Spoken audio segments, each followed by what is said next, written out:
自分の罪を全て告白し綺麗になりたい。あなたは殺人鬼からそう言われて受け入れられますか？ 1981年6月3日、アメリカミネソタ州アイスピックでめった刺しにされた女性の遺体が発見されました。そして48時間後、警察署に1本の電話が。どうして彼女がアイスピックで刺されなければならなかったのか分かりません。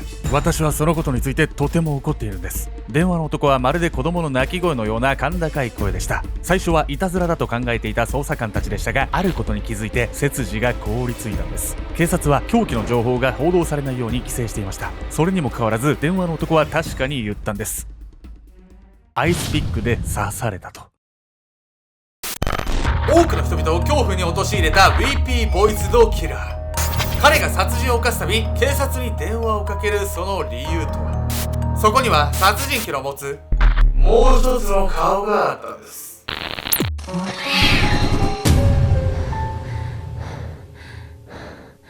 おそうす、フライング組に聞くクリスマスソングはエモいケンちゃんです。いくつもの顔を使い分ける女、ギャビエミコです。何がそうだよ。私はずっとこっちを見てるから何をしてるかは詳しくは分かんないんだけど、バカにされてることは分かるわよ。ヤミコやってた。俺やってる。バカにしてるよね。どう思います皆さん。やってやったぜみたいなやめてもらっていい？やめてもらっていい？やりづらいから。やりづらい。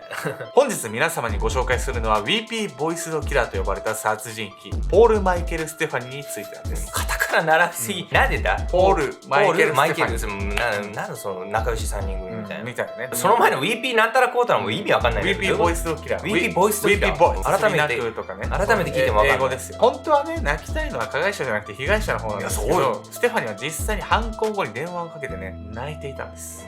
なんで？というわけで早速ね、この事件の概要を見ていきたいと思います。殺人鬼からの電話。遡ること40年ほど前の1981年6月3日、アメリカミネソタ州が今回の舞台。ミネソタ州で2番目に栄えた町、セントポールの高速道路建設現場近くで若い女性の遺体が発見されました。被害者の名前はキンバリー・コンプトン。高校卒業後、仕事を求めウィスコンシン州から引っ越してきたばかりの18歳の少女でした。すぐに捜査したにもかかわらず、警察は手がかりを見つけることはできませんでしたが、その48時間後、事件は思わぬ展開を迎えるんです。どうして彼女がアイスピックで刺されなければならなかったのか分かりません。私はそのことについてとても怒っているんです。警察署にかかってきた匿名の電話、まるで泣き声のような甲高い声で話す男の電話を捜査官たちは最初いたずら電話だと思っていました。しかしすぐにそうではないことに気がつくんです。電話を受けた警察官は動揺しながら言いました。キンバリーがアイスピックで刺されたという情報はまだどこにも公表されていないはずだ。この男はなぜ彼女がアイスピックで殺されたことを知っているんだ。いやこれ私もちょっと背筋ゾクッとしたんだけど、なんで知ってんのよ。実際ね、キンバリーを殺した凶器っていうのは犯人とあとは警察官しか知らないはずなのに電話でね言っていたっていうことで、犯人だってことが確定ではありますよね。しかもですね、ヤミコさん、この不気味な電話、これだけでは終わらなかったんです。捜査官たちの背筋が凍りついた数時間後、再び匿名の電話が警察署にかかってきました。聞こえてきたのはまた不気味な泣き声のような甲高い声。何も言わずに聞いてください。コンプトンにしたことをお詫びします。私は彼女を助けることができませんでした。これ以上他の人を殺さないように頑張ります。捜査官たちは確信しました。この電話の男こそがキンバリーを殺害した犯人なのだと。このね、泣き声のような匿名電話が犯人がね VP ボイスドキラーと呼ばれるゆえんだったんです。ほんと変な犯人よね。これ完全に自白じゃないの？もうおっしゃる通りです。さっさとね捕まるかと思いきや、実はねそう簡単にはいかなかったんです。なんで本当の始まり。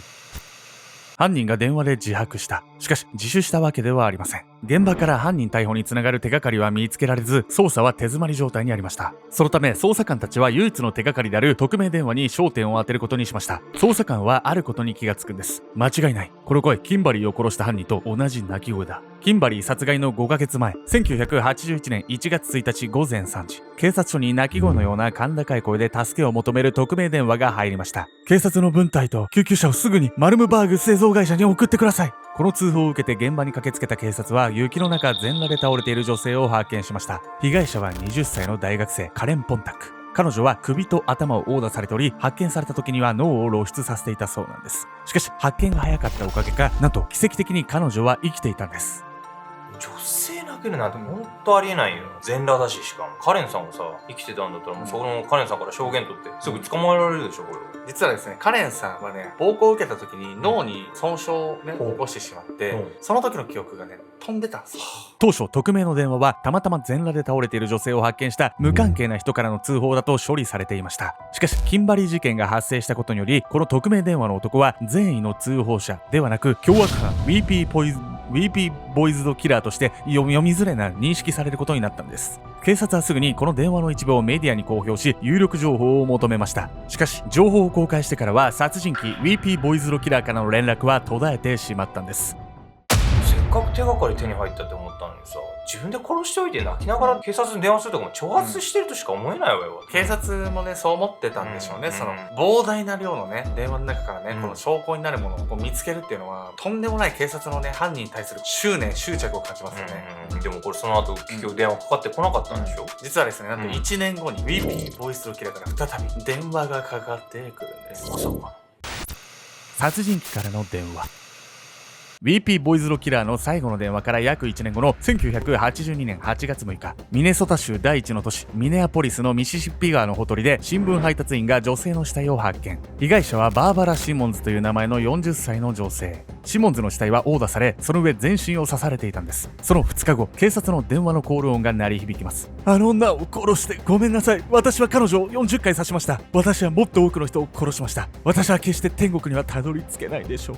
電話から鳴り響くのは甲高い鳴き声とともに自分の罪を懺悔する言葉。奴ら、また奴からの電話が来たぞ。捜査官たちは1年ぶりの電話を受けすぐに動きました。即座にシモンズの恋人に話を聞き、彼女が殺された夜にミネアポリスのヘキサゴンバーに行ったという証言を手に入れました。そしてバーのバーテンダーとウェイトレスがバーバラが正体不明の白人男性と話しているのを目撃していたんです。捜査官たちは暴行での逮捕歴を持つ犯罪者たちの顔写真を用意し、目撃者の証言をもとに8枚の写真の人物に絞り込み、さらにバーのスタッフにその8枚の写真を見せたことで、彼らはついに容疑者の男を特定することに成功したんです。男の名はポール・マイケル・ステファニー。かつて暴力行為により有罪判決を受け、精神病の病歴を持つ男性。さらにステファニーは敬虔なカトリック教徒であり、最初の事件現場であるマルバーグ製造会社で働いていたこともあったんです。捜査官たちはステファニーの暮らす集合住宅に監視チームを置き、彼の行動を見張るようになりました。逮捕まであと一歩。捜査官たちはステファニーを監視し続けた結果、ステファニーを見失ったんです。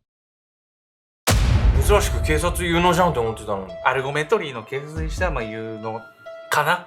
結局ステファニーはどこに行っちゃったの。それではね、早速ステファニーの後を追っていきましょう。監視網をくぐり抜けた強行。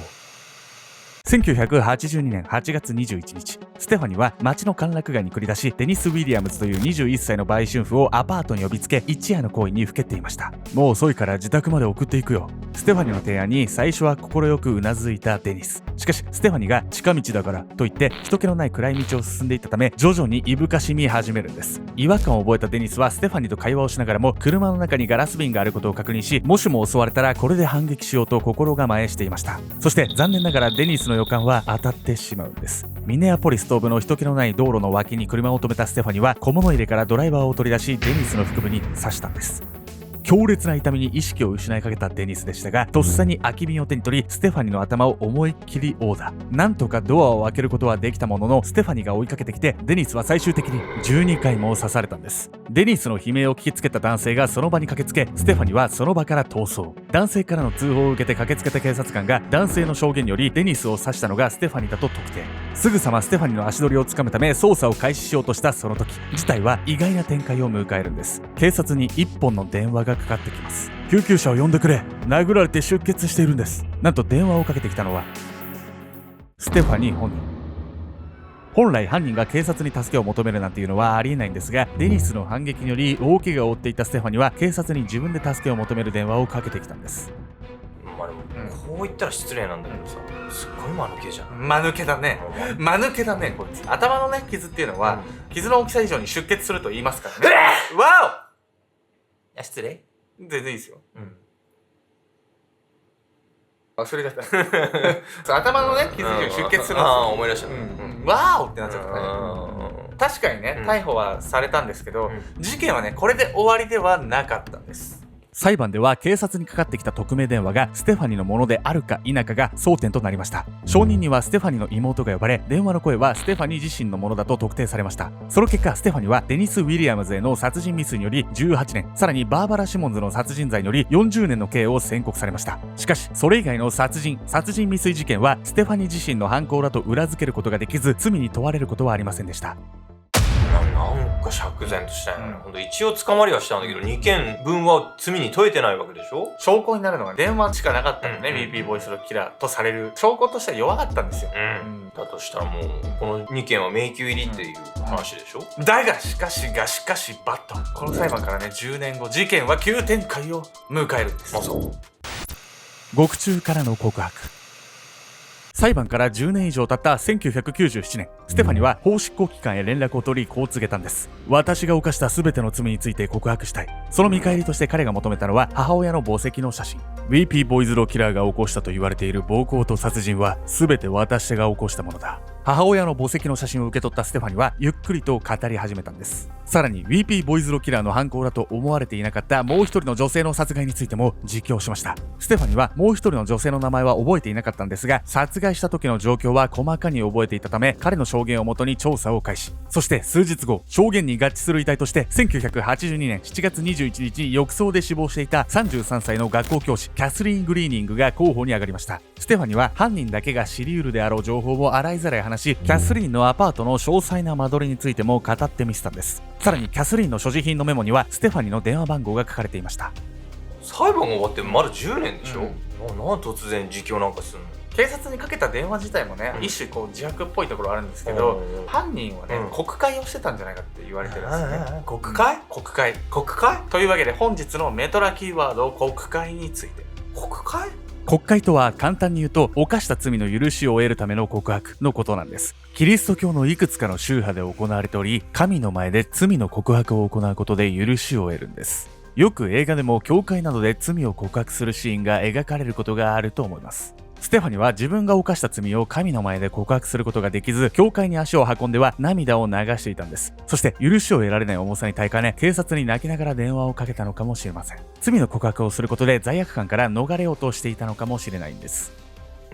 何よそれも。で警察に自分で電話して教会で祈り捧げて、それだけで許されようと思ってたってことでしょ、こいつ。そういうことです。ステファニーはね、親がねカトリック教徒だったんで熱心な、その影響もあったんでしょうね。逮捕された時には告白しなかったのに、なんでいきなり10年も経ってから告白する気になるわけ？実はね、ステファニーのね、心境的にも大きな変化があったんです。なぜステファニは裁判で有罪判決を受けてから10年以上経った後に突然全ての罪の告白を行ったのか。実は1997年にステファニはある診断を受けるんです。それが末期の皮膚がん。